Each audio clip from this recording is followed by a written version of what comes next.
Reminder to everyone is that obviously this arc literally picks up where things finished right at the end of the last one, with Yuji, Yuta, Megumi and all of them in a conversation over the Culling game and the implications around it. With Megumi's sister having been revealed to be caught up in the Culling game, Fushiguro, like the best friend he is, tells Yuji to let go of his past mistakes, the things he can't control, to instead help save his sister now. Thinking about his grandfather's final words, Yuji comes up with a compromise. He instead asks Yuta to kill him in the event that Sukuna should ever take over his body again. Yuji believes that the big man Okkotsu is stocky enough to be able to take him down, to which the second year agrees, saying that he'll do what he can. So after the agreement, Megumi lays out the plan to them. They first need to contact Tengen and find out how to actually unseal Gojo and what BrainCon's objectives truly are. The game itself is a form of Jujutsu terrorism on a scale that has never been seen before, and Megumi believes that they need answers to aforementioned questions. Yuji asks if Yuki would know, to which Megumi reveals that this was her idea. And obviously this goes to prove that instead of the higher-ups like I said in the previous video, it was actually Megumi that she was, in contact with.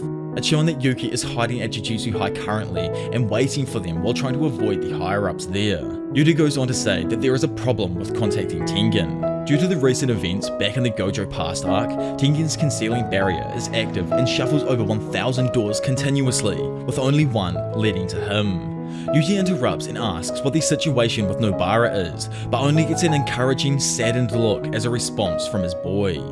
Trying to contain his emotions, Yuji leans over and also looks to the ground while repeating, "I get it." Choso, who I somehow forgot to mention was still around because he's my boy, abruptly makes it known that he may know a way past. Yuji asks what he means, and Choso reminds them on how Mahiso had stolen some of Sukuna's fingers and death paintings from Jujutsu in the past, then goes on to say that he thinks he can do the same thing. Skipping forward, all four of the boys, which, by the way, like what a freaking goated group right here, they all enter the school in secret and meets with Yuki and Maki inside. Seeing Maki for the first time since Shibuya, it's obvious that she's visibly taken a freaking beating from her fight with Jogo and Dagon there. Even after Shoko's reverse curse technique, her body is still severely mutilated. Concerned for her, Yuta goes up to Maki and asks if it's okay for her to be moving.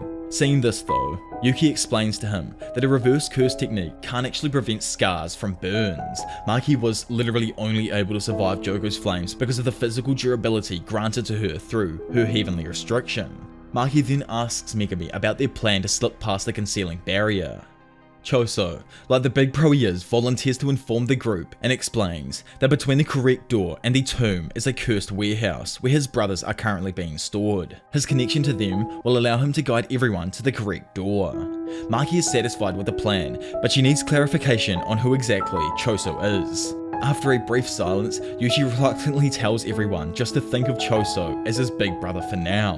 Which, like, oh my lord, Choso must have had like fireworks go off inside of his head or something. Like, even in reality, he's visibly shocked and excited to finally hear that Yuji is saying his name. Skipping forward, Choso guides the group to the correct door, confident that his brothers sleep beyond it. Yuji is surprised to find that there is no solid path beyond the doors, just a massive drop into a forested area filled with tall, old trees. After Yuki tells them to move forward in search of the elevator, the group walks past a warehouse, where Choso stops for a moment. He reluctantly touches the door and asks his brothers to just wait a little longer for him to return and save them. Honestly, I want to meet Shoso, who's one of either Choso's brothers or sisters. I feel like it's got to be a goated female version of Choso. Like, honestly, we got to have her in the series as well if Choso is this cool. After the group takes the elevator down to the Tomb of the Star, Yuji notices bloodstains on the ground and asks what happened. Yuki says that it's the remains of when everything in the Jujutsu world began to distort, even picturing the demon himself, Fushiguro, in her mind. After a moment, Yuki moves on and leads them directly to the main shrine, and once there, they walk into nothing but a completely stark white void. With everyone confused, Yuki says Tengen is currently rejecting them. Normally, the entity doesn't interact with the world, but Yuki thought contact may have been possible now that Gojo has been sealed. She also considers the possibility that Tengen isn't rejecting everyone and instead just her. This is, obviously just due to the fact that she has her own agenda and in some ways wouldn't mind knocking off all of the higher-ups just like Gojo. Unsure of what to do, Yuta tells everyone that they should head back since Megumi's sister doesn't have time to waste. Suddenly, a voice rings out and asks, why are they all leaving so soon? The thumb of an entity then appears. Master Tengen finally reveals himself while saying it's a pleasure to meet the children of the Zenin family. Michizane's descendant, which I really hope I didn't botch because it always sounds so freaking weird in my head, the death painting womb, and finally, Sukuna's vessel. While everyone else is surprised by Tengen's thumb-like shape, Yuki asks why Tengen didn't address her in their greeting. Tengen replies that this isn't the first time they've met. Yuki's next question is why the Tomb of the Star was closed, to which it's revealed Tengen is unable to see into the human heart and feared that Yuki was aligned with Kenjaku.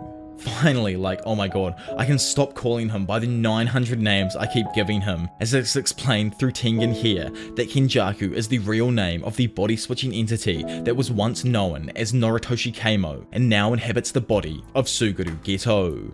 Yuji, like the absolute melonhead he is, cuts in on the conversation to ask why Tengen looks so freaking weird.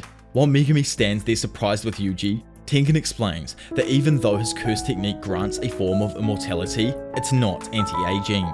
11 years ago, when the Star Plasma vessel failed, Tengen's aging process accelerated, and the self-awareness it had as an individual diminished. Therefore, it was forced to evolve, and now technically has become one with the world itself. Which is a lot to take in and has so many implications in the story that have even yet to be explained. What even is this evolution he was meant to go through? Why was it considered bad in the Gojo past arc if he didn't assimilate, when now he can still control the barriers and all of that kind of stuff? Anyways, Megumi and Yuta get to the point and ask about Kenjaku's objectives, along with unsealing Gojo from the prison realm. Tengen goes on to say that he will provide information on one condition. At least 2 of the 3 people present that are special grade must remain at the Tomb of the Star to serve as guards. Since the lot are kind of confused as to why, Tengen explains that Kenjaku wants to force the evolution of all of the people in Japan. But he can't do this while Tengen's barriers are active, because that requires an insane amount of cursed energy. Starting an evolution of that scale using a curse technique is utterly inefficient. Instead, the method Kenjaku has chosen is to merge Tengen with mankind itself. Since evolving into this new state, it is now possible for Tengen to merge with someone who isn't the Star Plasma vessel. Any human who merges with the Tengen evolves into something beyond a sorcerer that is both there and not part of the physical realm at the same time. Tengen stabilized and maintained self-control even after evolving, thanks to the barrier techniques, but says the world would end if anyone merges with him.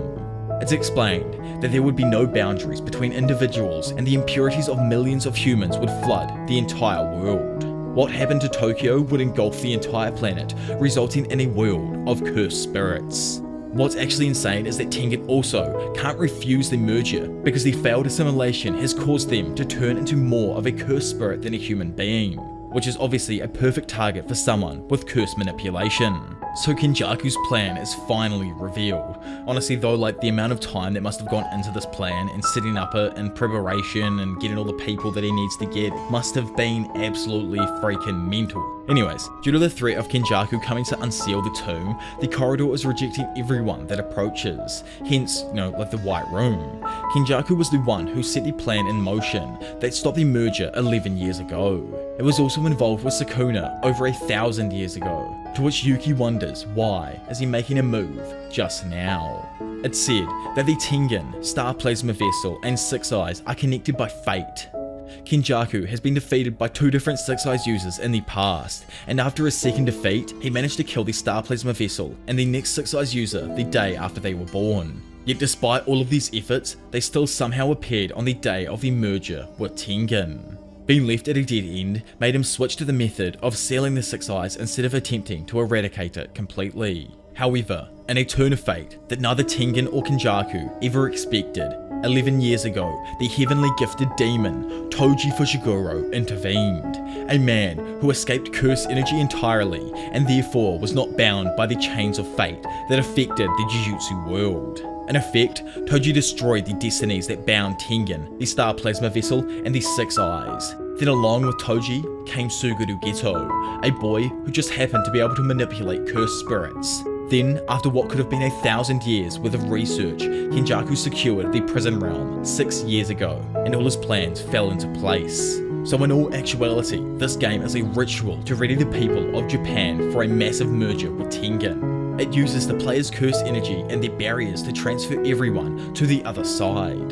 Through these weird vow-like customs, Tengen can be forced to merge with all of humanity. In order to pull off something of this level, Kenjaku has restricted himself with these binding vows. One stipulates that he is not the game master, so even killing him will not end the game. Instead, the only way that it can end is once all of the players are dead and there are rules in place to ensure that nothing can interrupt the original ritual. The other best possible course of action for them would be to expend 100 points to add rules where Megami's sister and others who are unwilling to participate can escape the game. Freeing Satoru Gojo would also be extremely ideal, but before Tengen reveals how they're able to do this, it requires the group to pick 2 of them to serve as guards. Oh my god, like big thumb dropping a truckload of freaking insane information that changes the entire landscape of the world. Like, it truly goes to show how much time and effort has gone into this plan on Kenjaku's side. Even now, if he dies, his plan is still in place and he expects that he will come out on top no matter what. Following this, Yuki and Choso volunteer themselves, as Choso knows Yuji will need Yuta's help, and this will also give him a chance to protect his brothers, should Kenjaku come for Tengen here. Yuki also isn't finished talking with Tengen either way, and would like to stay back if that's meant with the others. Wanting to be around everyone else, Yuta happily agrees with the plan. After thanking them, Tengen then proceeds to take out the back of the prison realm, explaining that it is a separate cursed object that will be necessary in unsealing Gojo. After Kenjaku found the front, he hid the back, but Kenjaku now bears complete authority over the prison realm as the bearer of the front gate, and can block them from accessing the back. Breaking it open is instead the only way, and would require curse tools that can cancel curse techniques, like the inverted Spear of Heaven or the Black Rope. However, both of those were lost in separate battles with Gojo. So, like, obviously for those who don't know what these are, it's the blade that Toji used in his fight with Gojo 11 years earlier in the Gojo Past arc, and the Black Rope that Miguel used against Gojo during the night parade of 100 demons in Jujutsu Kaisen 0. But you know, anyways, in an attempt to look for more of like that rope, Yuta had already been searching in Africa with Miguel, but sadly to no avail, as it takes centuries for them to create something like it. However, there is still one way to get into the back of the prison realm. 1,000 years ago, there was a female sorcerer who called herself Angel. She possessed a curse technique that could extinguish others' curse techniques, pretty much nullifying them. Her name is Hanakurasu, and she's been incarnated as a Culling game player. Honestly, this character poses so much of like a curveball to the game. Why has Kenjaku decided to also revive or bring back this sorcerer? What's the specifications around her coming back and being a part of this game? There has to be some like reasoning behind it, allowing someone who would like pose a threat to the integrity of the game to come back and participate in the first place. Seems kind of whack, you know? Tengen repeats that Angel's technique will be necessary to open the back of the prison realm. With everyone confused, Megami asks where Angel is, and Tengen can only say that she is in the colony on the east side of Tokyo. It is then shown that there are 10 colonies that are connected by barriers that form a line down Japan. This line of barriers will merge everyone in Japan with the Tengen and transfer them to the other side. Hokkaido isn't actually included because it's already been established as a sacred area that has been assimilated. Which is like, what do you mean by that? Is Hokkaido reminiscent of ancient Japan in regards to the cursed spirits and fights that are currently going on there? Anyways. This whole mental idea of evolving humanity by merging them with Tengen's current state is extremely complex and sounds somewhat exaggerated. However, this is only a testament to how serious the situation actually is. Tengen then reveals that a curse had in secret merged with every single person in Japan in preparation for the merger, and believes it will now only take about 2 months to fully complete the ritual. The group then goes over the rules of the Culling game once again. The first rule states that players must declare their participation at any colony of their choice within 19 days. Currently, it's 9 AM on the 9th of November, and all players have awakened their curse techniques around midnight on the 31st of October, which was when Kenjaku initiated the countrywide idol transfiguration. This only gives Megami's sister 10 days and 15 hours to declare participation in the Culling game. The second rule states that anyone who breaks the first rule will be subject to curse technique removal. Maki had previously talked with Shoko about this rule of the game, believing that curse technique removal implies that it's not through idol transfiguration or a binding vow, but instead she thinks that it must be something that must happen to the user's brain, which would in turn kill them. As if it was a vow, all players could simply refuse participation. Tengen confirms Shoko's theory, meaning that people like Maki, who currently don't even possess cursed energy, aren't actually at a risk of dying. Rule number 3 explains that anyone who enters a colony after the games have begun will be considered an official participant. Civilians inside the barriers will be given one chance to exit, and there are currently no rules about entering or exiting colonies. When the game starts, players will be given an incentive to move towards the colony exits. This serves as an incentive to stimulate participation, as in order to confine players effectively, they must believe they entered the games of their own free will. The 4th rule is the one that states players score points by killing one another. The 5th one specifies that each player's points value is determined by the game master. Currently sorcerers are worth 5 points and non-sorcerers are worth 1. Having just heard of this game master, Tengen explains to them that each player receives a Shikigami known as Kogain. This creature serves as the game's interface, while the game master serves as the program that runs it in some way. Obviously this concept is super confusing, as Gege is on his astral shit, like even Yuji is left in a comically lost state. Rule 6 states that players can spend 100 of their own scored points to negotiate a new rule in the game. These rules can't be subtracted, but Megumi thinks they might be able to create other rules as roundabout ways to counter the original ones without disrupting the game. In accordance with Rule 6, Rule 7 states that the Game Master must accept any new rule as long as it doesn't have a long-lasting effect on the game. The group wonders if the rules are fair, but Tengen assures them that Kenjaku receives no bias towards himself with these rules, and they can expect to be treated fairly, just like any other player. The 8th and final rule states that a player will be subject to curse technique removal if their score does not change for 19 days. This causes Yuji to worry about whether or not he'll have to kill others, but again Megumi suggests that he might have a few ways around that. With all the information thoroughly reviewed, Maki then begins to go over everyone's role. Yuki and Choso will remain at the Tomb of the Star, while our girl Maki will return to the Zenin clan to collect the missing cursed tools. Now that Megumi is the Zenin clan's leader, Maki will be able to use this to her advantage to get them. Maki then inquires about the location of Juzo Kamiya's workshop, which she will go to before recruiting Panda to the group. This Juzo dude in his workshop is the guy that Gakuganji fought, and the one that Gojo later absolutely mangled, like broke all his limbs. They must have interrogated him for the location of his workshop where he made all his weird ass tools and stuff. Anyway, Yuta will instantly take part in the Culling game to gather information long before Megumi's sister and the others have to join. Yuji will try to avoid nearby colonies to prevent collateral damage in case something happens, but because of this he might be out of touch since the barriers likely block phone reception. He quickly realizes this presents an issue as Yuji asks Yuta to kill him should Sukuna ever appear again. They both think for a moment until Megumi says that Yuta can just kill Yuji if he dies first, but Yuji wants to try and prevent Megumi's death in the first place. Maki tells Yuji and Megumi that their role is to find Hakari Kinji, the suspended 3rd year, and to recruit him to their group. Despite his moody attitude, Hakari is apparently insanely tough, with Yuta going as far as to say that when he's riled up, Hakari surpasses everyone, even him, in strength. After this, everyone finally moves out, but not before Yuji thanks Choso for everything he has done so far. And while he waves goodbye, his big bro tells him to not go dying on him out there.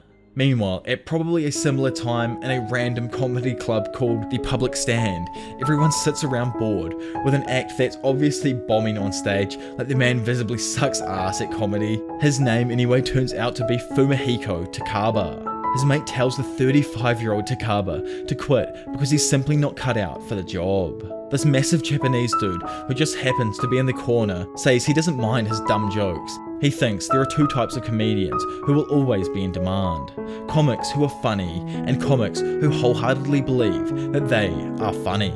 Ken, who's the massive Japanese dude, asks Takaba which of the 2 he believes he is. Takaba says it's 50-50 at first, before receiving a strange impulse, then deciding to change his answer to 70-30. Well, has Nanami's technique revived itself in someone else? I don't know, just a thought. I love the idea that it could possibly be the reincarnation of Nanami's technique, or at least I hope it is anyway. Skipping back to a moment shortly after Panda's birth, Masamichi is seen confined in his cell, with both of his hands bound. It's explained through Gakuganji that it's normal for a cursed corpse to operate independently, as they usually consume cursed energy provided by its user. In comparison, Panda is a self-supporting cursed corpse that can generate his own cursed energy, pretty much like the man literally created life itself. Because of this, the higher-ups were in the process of designating him as a special grade and actually imposing him with an indefinite restraint. After stating this to him, Gyakuganji asked how Panda was made, but Masamichi insisted that he didn't know. Now in the present, Yaga is on the run, but chilling in the forest with one of his dolls. The cursed corpse is able to talk and calls out to Masamichi, saying everyone is worried about how gloomy he's become. Masamichi pats his head and reveals that he won't be able to return anytime soon, adding that Master Tengen protects the forest they are currently hiding in. After saying he'll be fine on his own, they head over to a tree where Yaga opens a small door. Inside, many of his small, harmless, independent cursed corpses reside. Knowing that they will never see him again, they tell him they will all miss him. Meanwhile, inside the isolation holding chamber at Jujutsu High, Kusakabe uses his katana to cut Panda free. He goes on to say that he is doing this as a favour to repay Masamichi, but makes sure to tell Panda to not reveal who helped him. Flashing back to the past once again, we learn that Masamichi created an independent cursed corpse with Kusakabe's nephew's soul information. Kusakabe's sister had lost her son and couldn't live on without the support that he was providing her. One day, when she was brought to Yaga, a small, dog-like doll asked if that woman was his mother, then goes on to say he's a genius after being confirmed right by Yaga. Kusakabe's sister immediately recognizes her son's mannerisms and instantly darts out of her catatonic state to embrace him. After the two console each other, Masamichi explains that he couldn't allow Takeru, which is the real child's name, like not the doll but like the real child, to live with his mother as he couldn't risk it getting out that a fully independent cursed corpse existed. Even still, Kusakabe apologized and emotionally expressed his gratitude towards Masamichi for doing so. By the way, this whole moment that just happened was actually before Panda was even born. I forgot to mention that, but it probably makes a bit more sense on how the fact that no one knew an independent cursed corpse existed at the time. Back in the present day, Yaga is confronted by an unknown sorcerer. He asks where Masamichi is going without any of his cursed corpses to back him up. While removing his jacket, like the freaking absolute beast he is, the principal simply replies that he is going to see his son. The sorcerer is left slightly confused, as he doesn't know what Masamichi means, but goes on to explain the severity of the current situation the principal finds himself in. He says the only way to save himself now is to reveal how to create independent cursed corpses immediately. Masamichi says that his adversaries have gotten comfortable getting pushy without Gojo around, to which the sorcerer agrees, especially as he's been accompanied by a veteran sorcerer.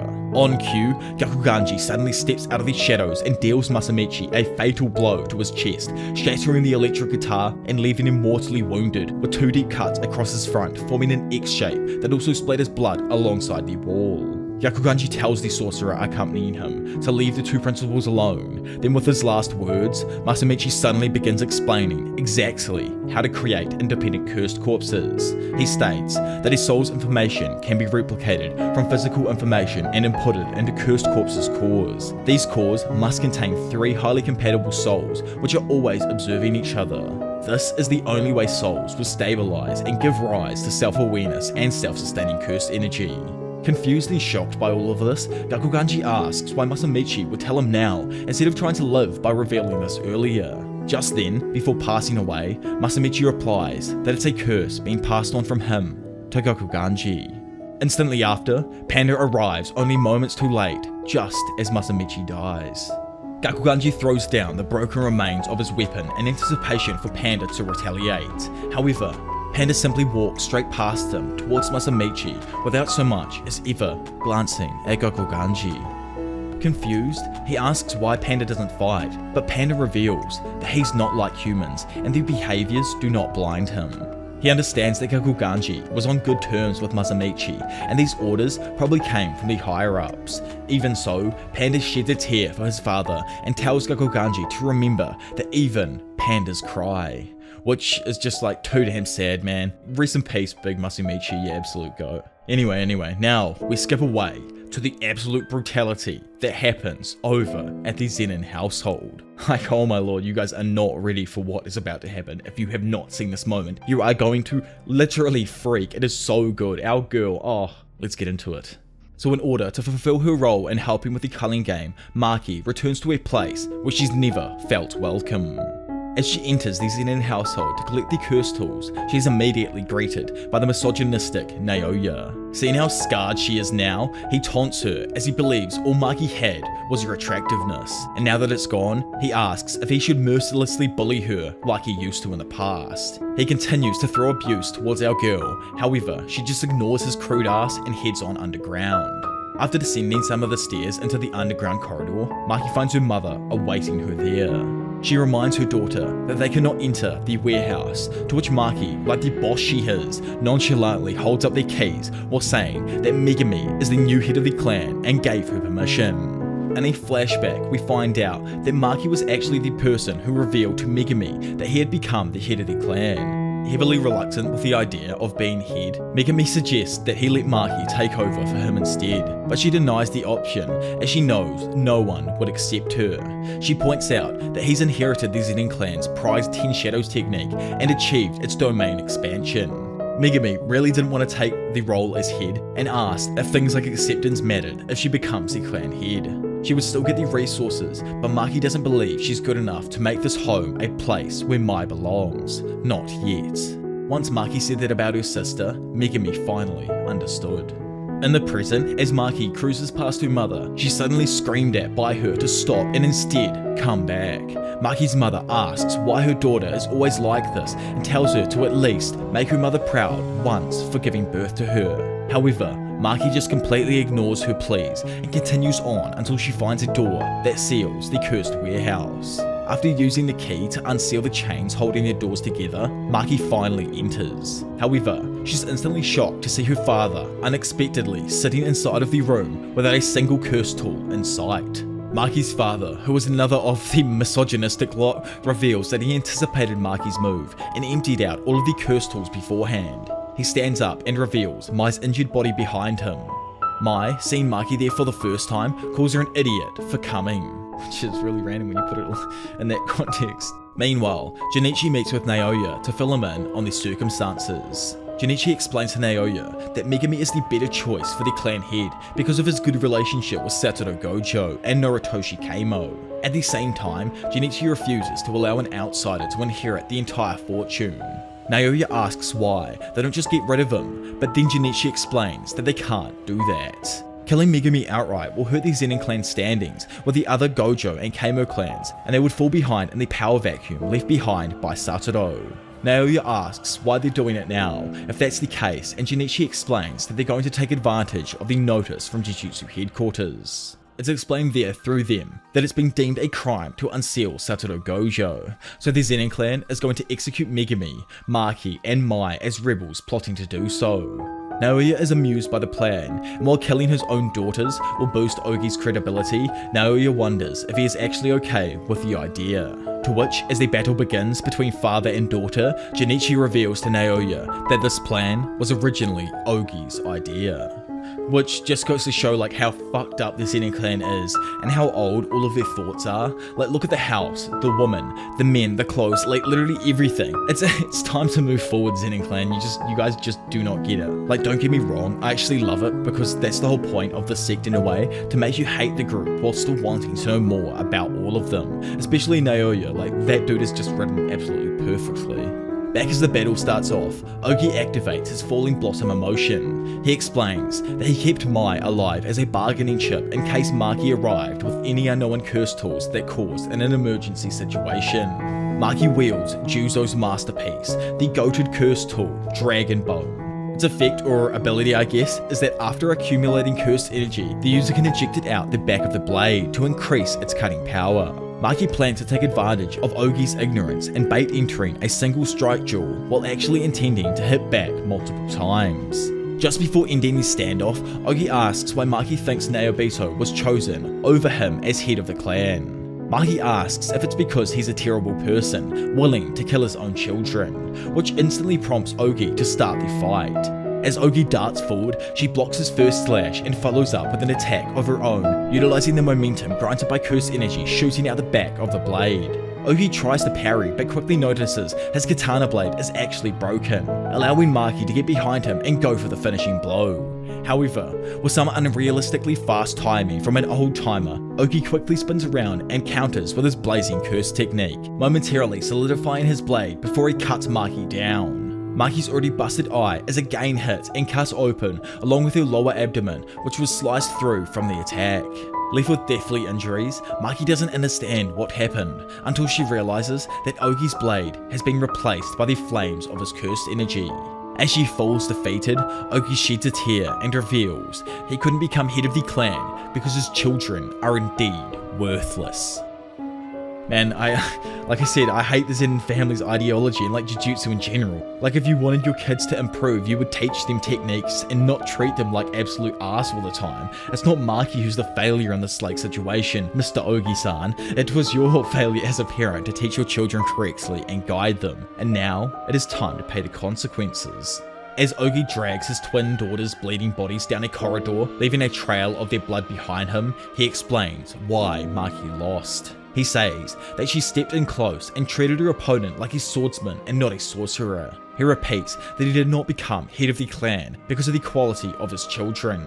Naobito's projection sorcery technique doesn't have much of a history outside of passing it down to Naoya, so this was not a determining factor in the choice. The only difference between them was how strong their children turned out to be. Ogi states that children must not hold back their parents and tosses his daughter down a flight of stairs like the trash he thinks they are into an empty, large room. He explains this area is for training and discipline. A plethora of cursed spirits are kept there that will eat the twins as soon as Ogi leaves. He mocks Maki and claims her heavenly restriction is nothing compared to other sorcerers who trained and reinforced their muscles with cursed energy every single day for years on end. Her father then turns his back on his daughters and says farewell to the stains of his life one final time. Before the curses move in, Mai is able to sit up and puts Maki's head on her lap.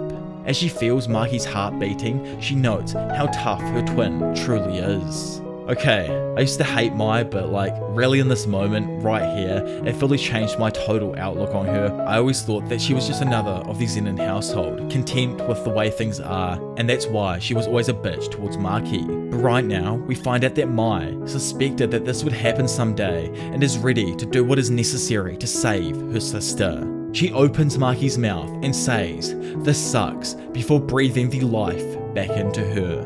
Suddenly, Maki awakens somewhere on a beach as if she's been rescued from drowning. It's just like so cute. Literally like she breathed the air back into her after drowning in the crap from her family. Like it's such a great analogy right here from Gege. She's laying next to Mai, who explains that she's going to use her construction technique to make something, but will then die from the strain due to the injury she's already sustained. Mai gets up from the sand and walks into the water while saying goodbye and wishing her twin good luck in life. This greatly confuses Maki, who gets up and begs her sister to come back. Mai explains that she knew for a while that twins are a bad omen for sorcerers. To gain, one must give. However, that rule doesn't always apply to twins because cursed energy treats them as one singular entity. Even if Maki wants to get stronger, she can't because Mai doesn't. So as sad and as messed up as it is, as long as Mai is around, Maki can never fully develop.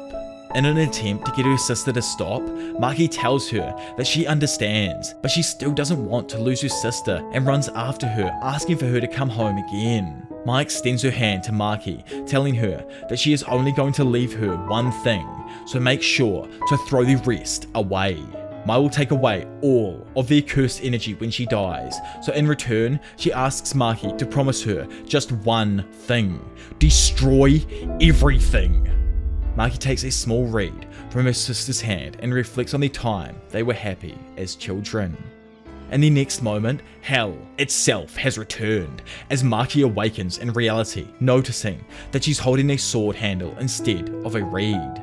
In a moment of beauty, she's being protected by her sister, who is tragically toppled over her with no more life left in her body. Overwhelmed by emotion, Maki cries out and tells Mai to wake up while a bunch of cursed spirits rush up behind her. Skipping over to the old man as he walks away, he notices something that just doesn't feel right and turns around to see what's up. Suddenly, all of the cursed spirits are exorcised instantaneously, confusing Ogi as their presences just vanish for him. Okay, like remember, our girl is now outputting 0, nada, none, literally no curse energy at all in her stuff. It's just them pure gains. Time to see what really pays off. Physical strength through training your entire life, or curse strength, Ogi? Ogi readies his katana and sees Maki strolling through the shadows of the doorway before she gently places Mai's body down. Ogi's body begins to tremble with fear as he knows his mind has tried its best to forget this feeling.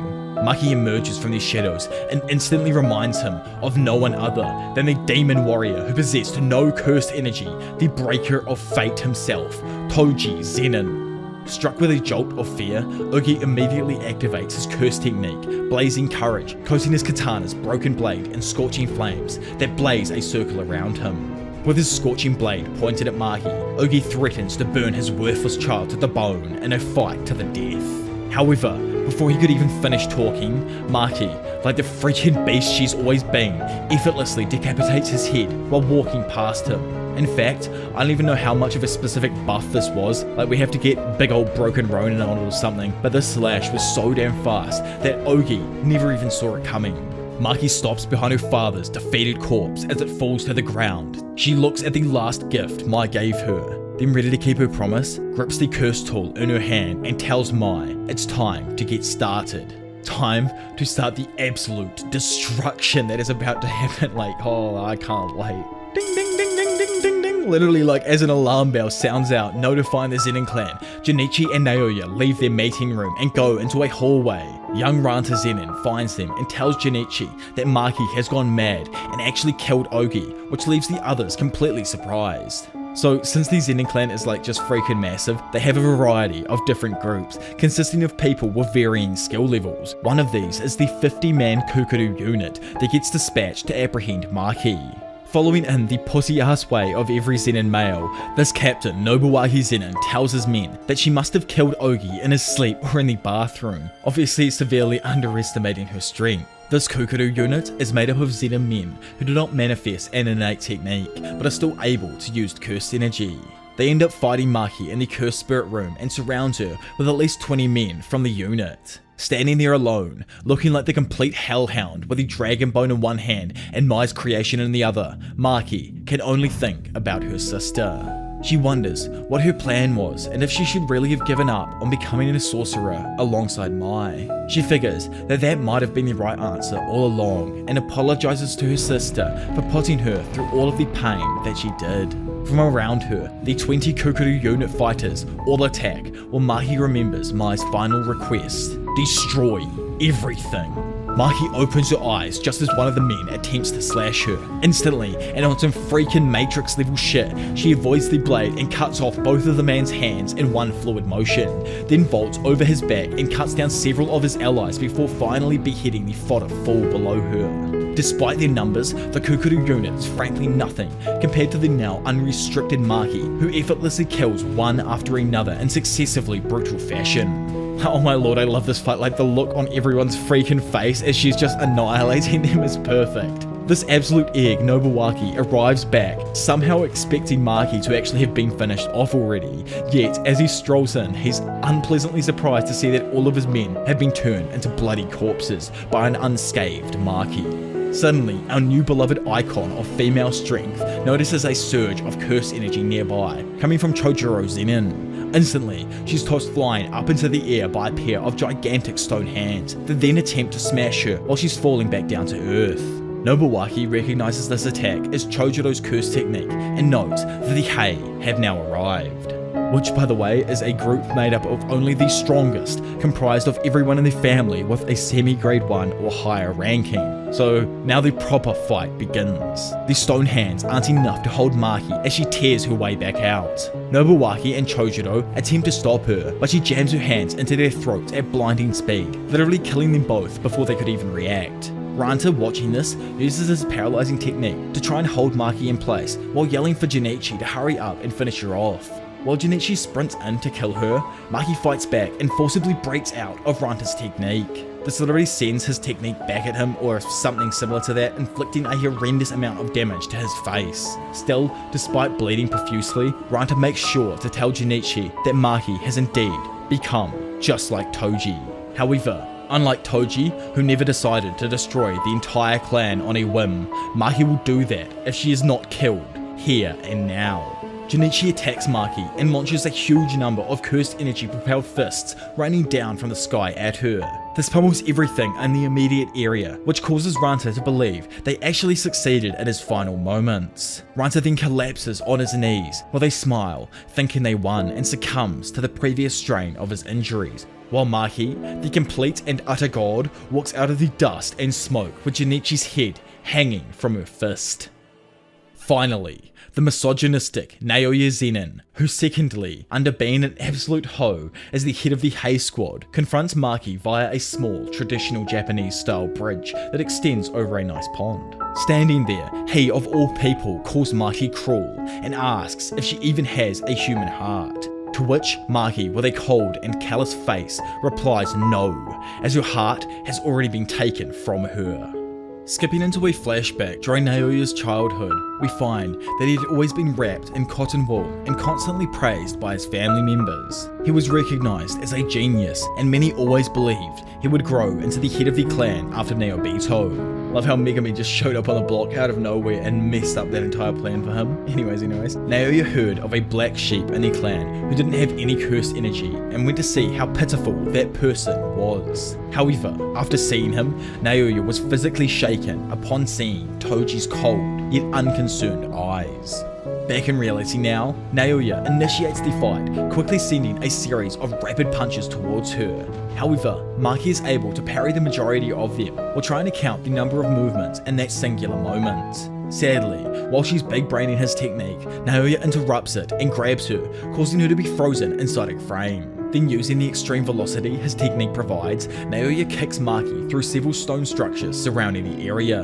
Naoya, standing there, thinking he is the top G, is adamant to himself that Maki is not Toji, regardless of her new boost in power. Yeah, she ain't even at the same power level yet, bro. She just unlocked the full extent of her heavenly restriction. Like, Goku wasn't all of a sudden Super Saiyan 3 when he unlocked Super Saiyan 1. Like, it's not how it works. You still gotta train and build time, you know. Anyways, Naoya thinks that the sin of insignificant people is their ignorance of strength. Everyone misjudged Toji because of his lack of cursed energy, and Naoya doesn't believe anyone other than Gojo truly understood who he actually was. Using his curse technique, Naoya continually builds up momentum and overwhelms Maki with one high-speed move after another. Being a massive Toji and Gojo fanboy, Naoya desires to prove that he is the only one who will stand with them as one of the strongest, not Maki.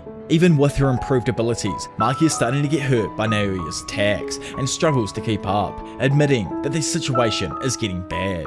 For Naoya, unlike in his fight with Choso, he won't stop building up speed this time. He understands that strength equals weight and speed, and plans to pierce Maki at max velocity, having already gone supersonic. Maki gained a steel body that is broken away from cursed energy in exchange for Mai's life. She welcomes a head-on collision and takes the stance of the Shiranui Gata, which, for all of my Japanese lovers out there, is a specific form that sumo wrestlers take. Maki attempts to take on the brunt of Naoya's supersonic speed in order to stop his movements, even if it means sacrificing a few ribs. Appearing to see through Maki's defensive strategy, Naoya tags her with his palm. In doing so, it forces Maki to follow the 24 frames per second rule of projection sorcery. Failure to do so means being frozen inside a frame for 1 second, like what just happened with her previously when she was kicked across the yard. Still moving at top speed and seeing his adversary as nothing more than an imposter, Naoya believes Maki is frozen and prepares to finish her off. However, Maki actually isn't even fazed by his technique, and is even obeying the specific 24 frame rule of it. Now being able to move fast enough, Maki turns around and counterattacks, intercepting Naoya's path with her fist. Naoya attempts to call Maki a fake, but before he finishes, she smashes his face into the ground with a monstrous punch that ends the fight and deforms Naoya's skull. Now acting like the absolute boss she is, she looks down on her pathetic, bloody cousin and asks him to repeat that. So I guess all of the action in regards to the Zenin clan mutilation ends there, but we still have just one more massive moment I probably should chuck in here for all of you guys, because oh my lord, it wraps everything up just perfectly. Having left the battlefield now, Maki finds her mother in a kitchen area. Like, of course, like, where else would she be in a Zen household? It's just so freaking sexist of them. Maki's mother tells her to stay back, but Maki wants to know why she screamed at her to come back earlier in the corridor. Too distraught to even recall what happened only moments prior, Maki's mother can only ask what Maki is talking about. Dissatisfied, Maki approaches her mother, who yells out in panic several times before her blood is splattered on the wall. Okay, I'm not gonna lie, this does confuse me a slight bit. I think Mumsy turned the blade on herself right here, but honestly, let me know what you guys think down below. I really don't think Maki actually sliced up her mum. Outside, throughout, and around the estate, the Hei and the Kukuru squads have been completely decimated, with their corpses lining the area. Somehow, like the cockroach he is, Naoya, heavily injured but still somehow barely alive, walks around, pouring blood from his face until he finally collapses through a door onto the ground inside. He mocks Maki for not ending him and leaving him like this, when out of freaking nowhere, Maki's mother walks up behind him with her throat already slit and bleeding, so she's definitely approaching death for sure, but still somehow holding a kitchen knife, typical Zen estate like thing. Naoya, who's currently too pitiful to even protect himself, then there's probably the woman he hated the most, the mother of Maki and Mai, stab him through the back with a goddamn kitchen knife. Which, by the way, is something that this dickhead said should happen to any female who is weaker than any man. So, like, oh my god, Giga, you gotta chill out with them sneaky little, like, foreshadowings here and there. Naoya calls her a piece of trash, but either way, ends up dying a pitiful death, with a woman laying on top of him, unable to do anything about it. On top, and fading away, the girl's mother admits that she really was glad to have given birth to two amazing girls. After absolutely ruining the entire Zen family tree, Maki exits the property with Mai's body. Momo arrives just moments later, having been chasing behind Mai in concern. Seeing now that Mai has died as a result of not being there to help, Momo cries and sobs over her regret. Silently, Maki hands over Mai's body, to which Momo asks Maki what she's going to do now. But our girl, still obviously shaken, remains completely silent as she walks away with the blade in her hand. Later on, it is explained that the Zenin clan members who were not even present at the estate that day also died violent deaths. Maki literally hunted them all down in one day and killed them all, it's crazy. No residuals were found other than trace amounts from a cursed tool. Skipping back now to the moments before leaving Tengen, Yuji and Megumi were given their third and final third year's location, that being the gambling madman Hakari Kinji. It is explained that Hakari is currently just chilling out while being suspended and makes money as a bookie for an underground fighting club. This Brad Pitt level fight club pits sorcerers against one another in hand-to-hand combats. The spectators are mostly non-sorcerers, which just goes to show that Hakari literally doesn't care about the Jujutsu regulations. Now arriving at a parking garage, the two sorcerers remove their Jujutsu uniforms in an attempt to try and trick Hakari into thinking they aren't associated with the school. Megumi goes on to say that he may not associate with them if he realizes they're also students from Jujutsu Tech. It's a grey area for them, but to Hakari, they might as well be with the higher-ups if he finds out who they truly are. Yuji wonders though if Hakari will actually help, to which Megumi is unsure. Regardless of the situation though, they need his strength for the Culling game and will do their best to recruit him.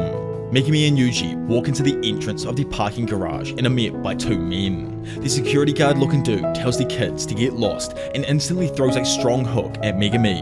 However, it stops just short, right before hitting his face. As the security guard slowly pulls back his fist, he tells Megumi that the one rule of the fight club is that nobody is supposed to say anything about the club. He demands to know who told them and threatens to beat him up after finding out. I honestly love this whole idea with like Hakari being like a Brad Pitt type character, having this fight club and everything. It makes me feel like Gege is a part of the generation that I grew up as a part of and watched these movies while I was growing up and just really enjoyed them and everything. And now we're getting to see, you know, like his little enjoyments from Western culture plopped right into his story here, which is absolutely fantastic.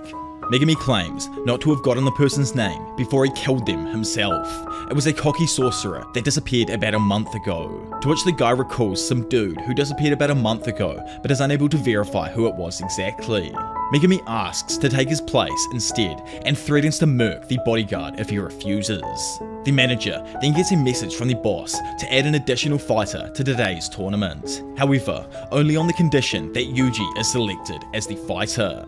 Knowing that Yuji is perfect for the job, Megumi keeps up his act and asks that he fight instead. The dude explains to Megumi though that the boss doesn't like him and refuses to let him fight. To which Megumi, having noticed all of the cameras around them, decides to happily accept the invitation. Dude is out playing like some 4D level chess trying to trick everyone, including Yuji at the moment. Like, Yuji's probably just standing there utterly confused. After leaving and confirming that Hakari must have been observing them through the cameras, they go over the plan. Firstly, Yuji is to look for and make contact with Hakari on the inside, while Megumi attempts to sneak in the parking garage from outside. Obviously this is hella risky, because if they discover Megumi sneaking around, they will probably instantly distrust Yuji. So if they are discovered, they decide to use force to make their way through to Hakari, but only as a final resort. Even though the best course of action would be to let Yuji do his thing first, Tsukumi's deadline is fast approaching, which causes Megumi to get a bit reckless. It's currently 5 PM on the 10th of November, leaving the group 9 days to rescue Tsukumi before the deadline closes. That evening, Yuji returns to the parking garage for the fight. The man there preps Yuji by explaining the details of how the tournament works. There are only 2 rules: no retreating and no jujutsu. Which obviously Big Yuji is completely fine with, as the dude was first and foremost a physical beast. Anyways, now heading down the stairs towards the arena, Yuji asks the dude what the boss is like, to which he says to Yuji that he can only find out if he actually meets him. He then explains that there are 2 types of matches, scripted and unscripted ones. These so-called scripted matches are actually script written by the boss, and if Yuji is able to put on a show in an unscripted fight, it will likely get his attention, possibly resulting in some kind of meeting.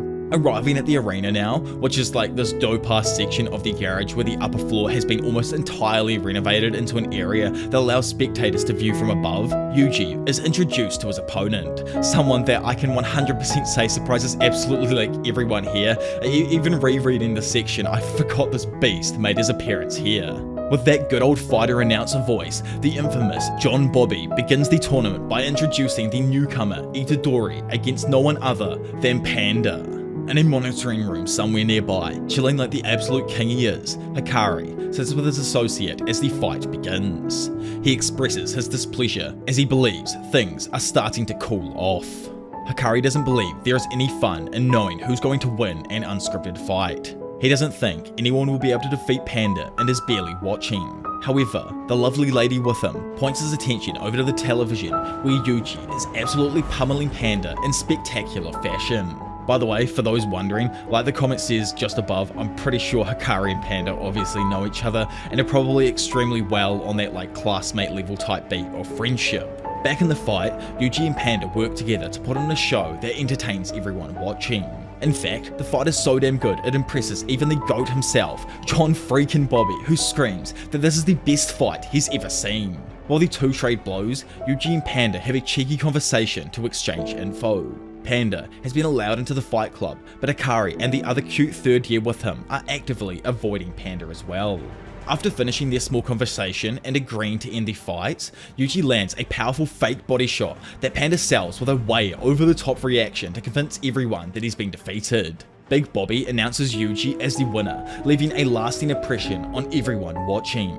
Even Hakari upstairs in his little content box admits that he's impressed with Yuji's ability to fight in 3 dimensions while still dazzling the spectators. He calls one of his managers and gets him to bring Yuji up to his office. He wants to strike a deal with him while the iron is hot and write scripts for Yuji's future fights. This chick chilling nearby, who turns out to be another of Jujutsu High's 3rd years, called Karara Hoshi, tells Hakari that it all just sounds boring to her. Elsewhere, at the same time, Megumi, like the sly mofo he is, uses a dude's shadow to eavesdrop on the conversation without being seen. The man on the phone asks Hakari what to do about the other brat, referring to Megumi, who's like right behind him, to which Hakari says he plans to have Karara keep an eye on him. After leaving the area, Panda finds Megumi in a nearby forest.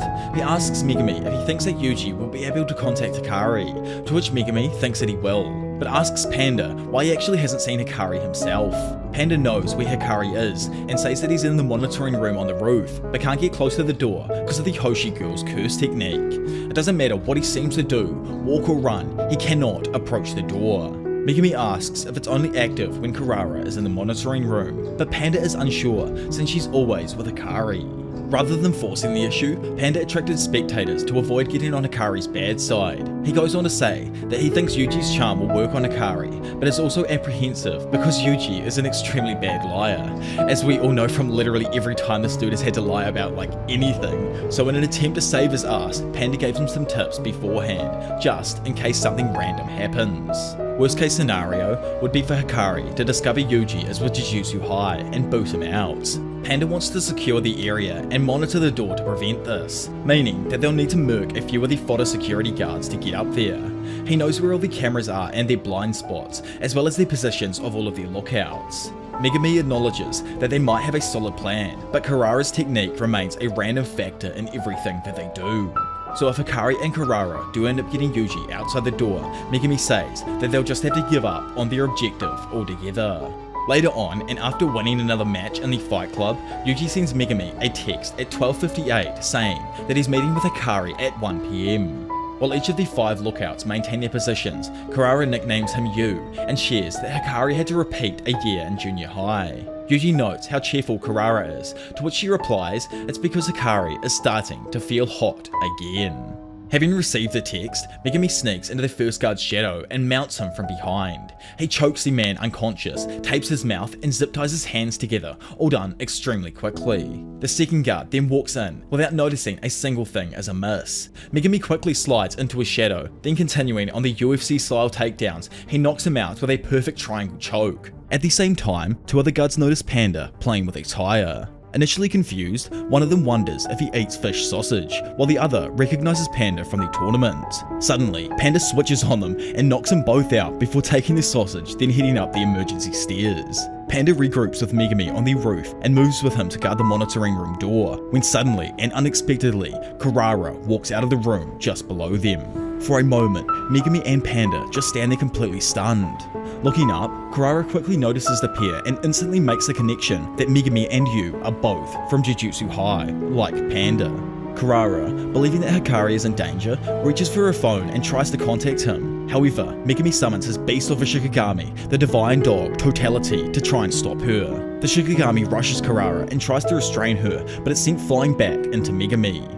Having dropped her phone, Kurara runs towards the monitoring room, while Panda, who's kinda just standing there, tries to explain that they're not enemies. Kurara doesn't believe that they have a simple request for Hakari and is upset with him for simply betraying them. Due to Kurara's technique holding Panda back, Megumi orders his divine dog to intercept her path. This instantly stops her, but Megumi is also suddenly pulled towards his Shikigami. He realizes that in addition to being unable to reach Kurara, he is now unable to even separate from his divine dog. While he thinks about how this curse technique works, neither he nor Panda have noticed a small, random star symbol on Panda's ass that reads Star Am I.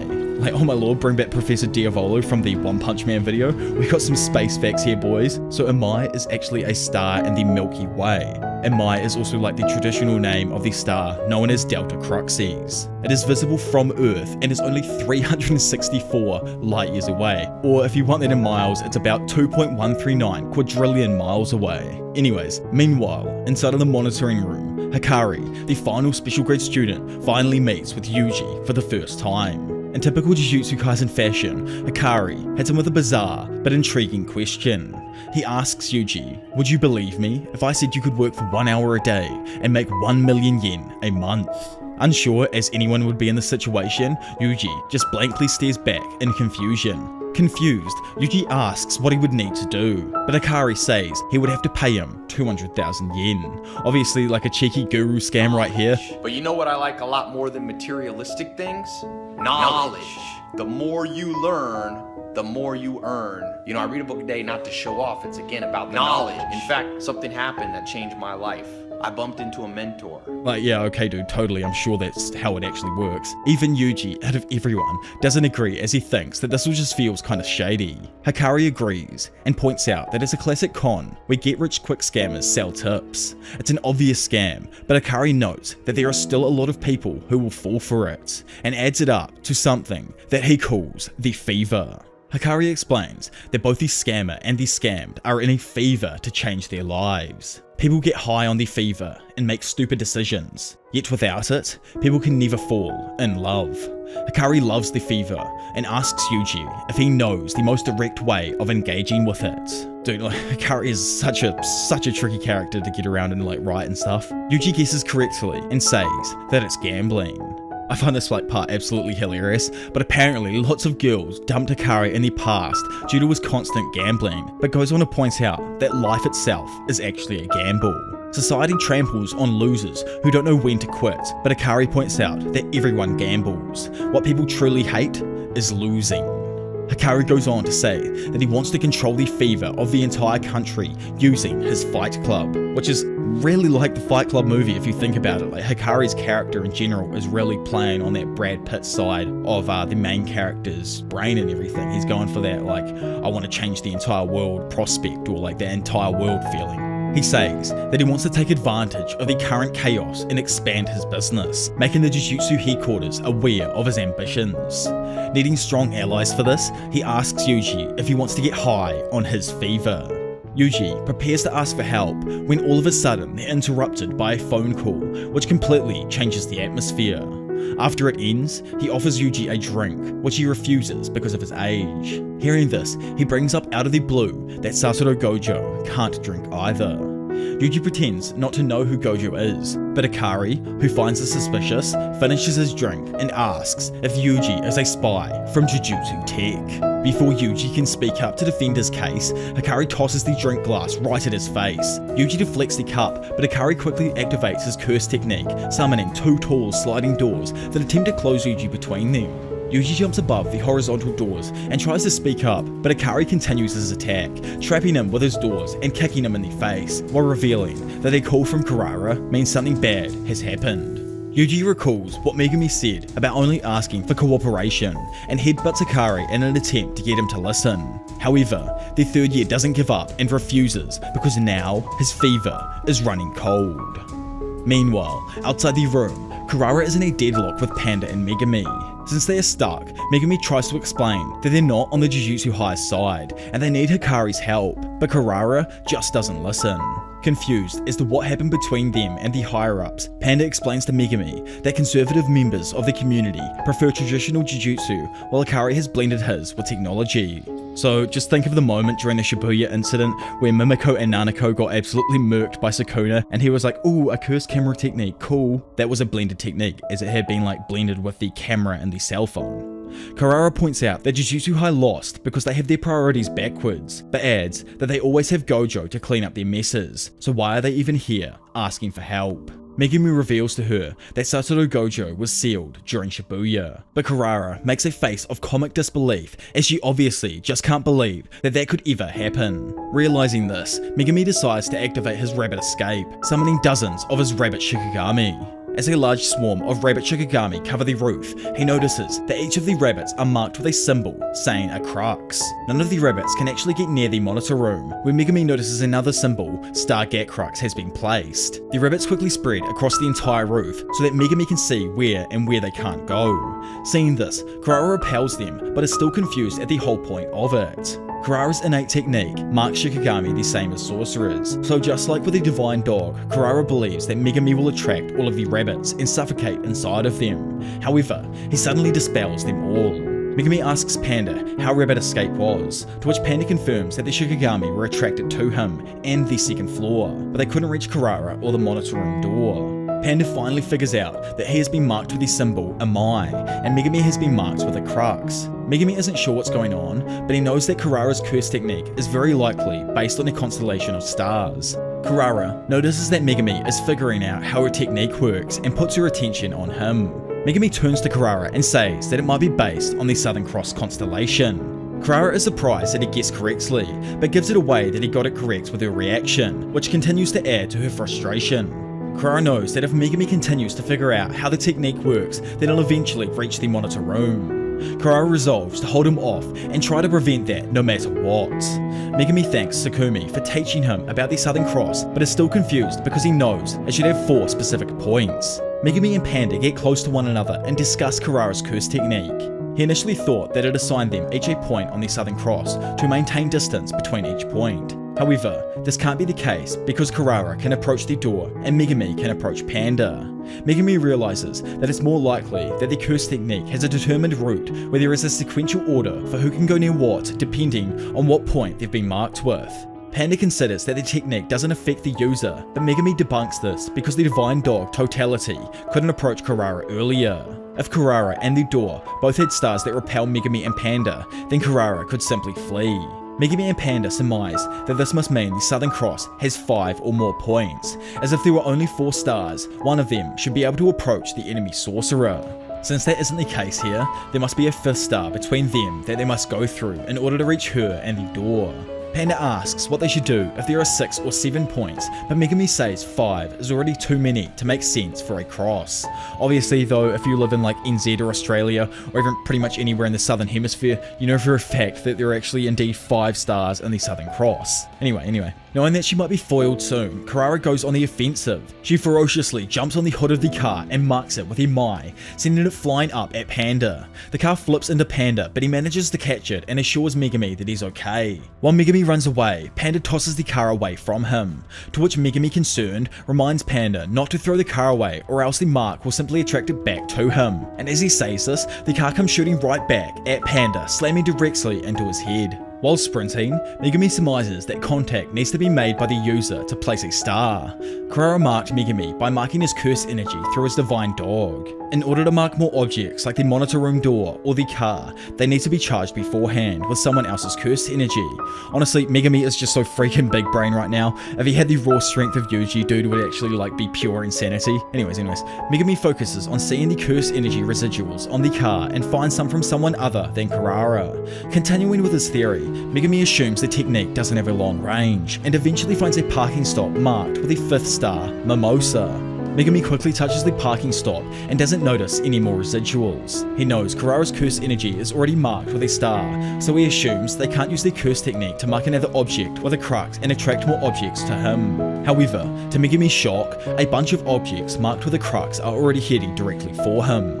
Finally, it is explained that Kurara's curse technique, Love Rendezvous, marks 5 stars with a Southern Cross motive to target curse energy. For one star to approach another, it must follow a determined order, or else one of the targets with the same star will attract it. The order follows the stars from nearest to furthest. On a diagram, constellations come across as flat, but space is actually a 3-dimensional area, and each star is a different distance from Earth. Megumi was marked with a crux, so he must travel through Mimosa and Ganan in order to reach Crux, or in my monkey brain speak, he has to go through the parking stop mark, then Kurara, and finally he can make it to the monitor room door. Anyways, Kurara admits she's impressed that Megumi figured out how her technique works.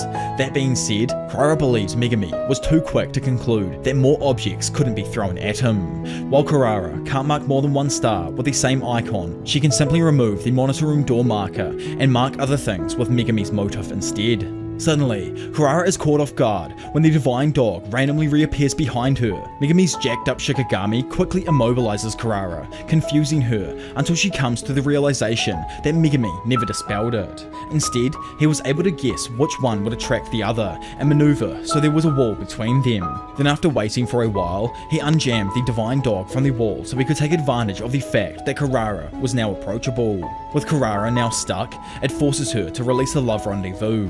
Megumi quickly restrains Kurara so that she doesn't run away, but simply asks her to listen to what he has to say. He then dispels his Divine Dog Totality while simply asking her to listen. Still skeptical, Kurara doesn't think Megumi could have known whether he or the Shikigami would have been pulled. Megumi admits that he took a gamble, but now he knows that the one with the higher curse energy output does the attracting. Initially, the Divine Dog pulled Megumi, but the opposite occurred when Megumi reinforced his body with cursed energy. Megumi then lets Kurara go and begs her to listen, because there's frankly just no time. Confused as to why he would release her, Kurara decides to believe him. However, the monitor room door is suddenly sent flying off its hinges with Yuji bursting out. Megumi quickly realizes that Yuji has been hid outside the room, and right on cue, the fighting fiend Hakari walks outside, visibly irritated with the whole situation.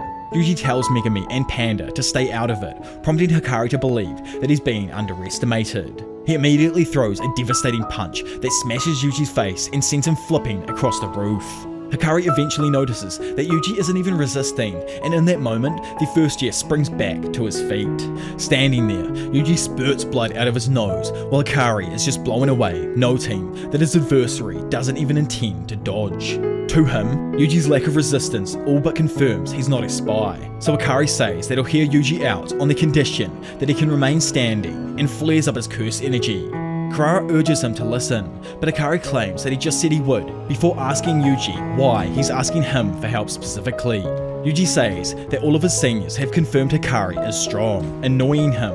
Hakari punches Yuji again, and while he's railing through the air, Yuji compares Hakari's reinforced punches to getting hit with a serrated bat. Which, like, oh my lord, the cheese grater level of curse energy right here. Irritated, Hakari yells at Yuji, stating that sorcerers understand asking one another for a favor is equal to asking someone to put their life on the line.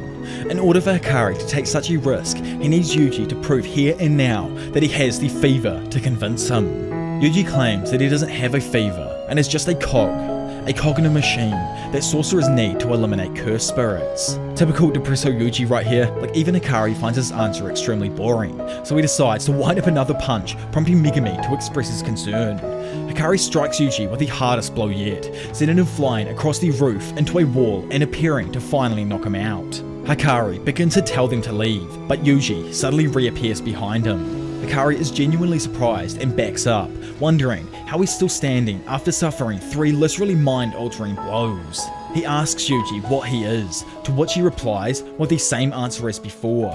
He believes his function is getting rid of curses, and since Hakari is necessary for that, Yuji decides he won't stop till he agrees. Yuji then gets up all in Hakari's face and asks him what his function is. Hakari, who's still surprised, asks himself if this is the look of a cog in fever. He goes to punch Yuji once again, but finally, Kurara interrupts and manages to get Hakari's attention. She asks Hakari if Yuji's fever is burning hot enough for him yet. Standing there, he recognizes that Kurara's point is undeniable, acknowledging that it is indeed true. He then suddenly agrees to hear Yuji out and tells Megami and Panda that he's willing to cut a deal.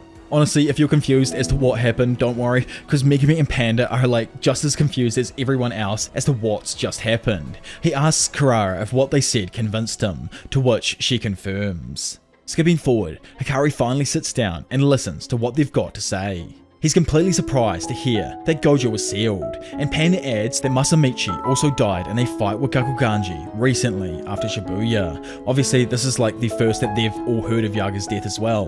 Yuji and Megami are concerned for Panda since Yaga was pretty much his dad. Hakari expresses that he's bummed out now that everyone who's ever taken care of him is out of the picture. Honestly, I think like as in everyone, he was probably referring to Yaga, Gojo, Nanami, and like maybe even Geto from the school as well before he passed away. Hakari agrees to help combat the Culling game. However, he tells them to not get the wrong idea and makes it a point that everyone understands that this is a deal and that they must return the favor at some point in the future. Panda wants to know more and asks what exactly he desires. But Megami cuts in and comments that he doesn't think whatever it is will be difficult, which annoys Hakari. Hakari calls Megami a sea urchin head, or a shithead pretty much, and asks him what he could possibly know, prompting Megami to flex on him, saying that he's literally the head of the Zenin clan. Dude starts off and is like, nah, I don't want the role marquee, like, maybe you should have it, and now he's flexing on Hakari right here. Shocked, Hakari finds this even more of a surprise than the news about Gojo and Yaga. He believes that with the backing of the big 3 families, making revisions to society will be easy.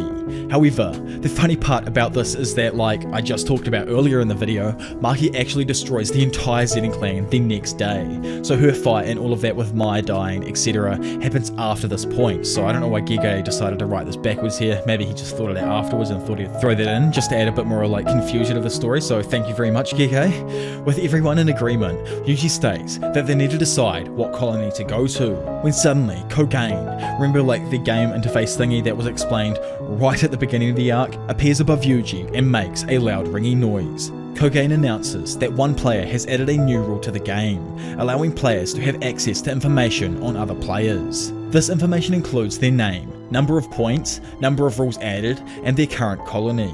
This rule was added by a new, mysterious looking dude named Hajime Kishimo, a sorcerer who's over 400 years old, knows Sukuna, and is currently dominating the entirety of Tokyo's number 2 colony.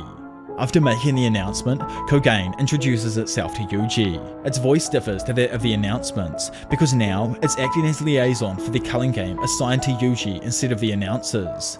Megumi doesn't understand why Yuji is already being considered as a player before entering a colony, which is actually super interesting, and I'd love to know what you guys think it could be, but like Yuji, I believe it has something to do with Sukuna, and most likely the fact that Sukuna was a cursed object linked to Kenjaku in some kind of way.